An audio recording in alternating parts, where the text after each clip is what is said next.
Life has a funny way of throwing curveballs, doesn't it? One moment, you're signing divorce papers, convinced that chapter of your life is over, and the next, you're falling in love with the same person all over again. Sounds crazy, right? That's my story. My ex-husband and I divorced years ago.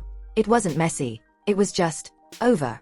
We grew apart, lost touch, and thought it was for the best. Life moved on, or so I thought. But then, out of nowhere, we bumped into each other at a mutual friends gathering. I hadn't seen him in years. At first I froze. What do you say to the person you once loved but walked away from? The first conversation was small talk, polite smiles, nothing remarkable. But then something happened. I don't even remember what triggered it. But he laughed. That deep, genuine laugh I hadn't heard in forever. And just like that, I felt something shift inside me. As the night went on, I found myself drawn to him. Not because of nostalgia, but because he wasn't the same man I divorced. He was calmer, more grounded, and yet, still had that spark, the one I fell in love with years ago.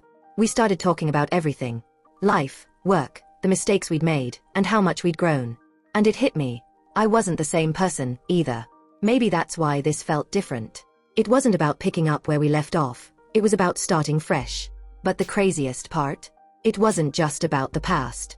It was about the new ways he made me smile. The little things I noticed this time around, like how he remembered my favorite drink or how his face lit up when he talked about his latest project.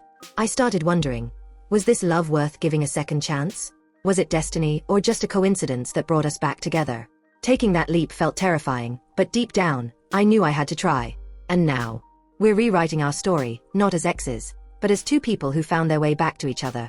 It's not perfect, but love never is. It's about fighting for it, again and again.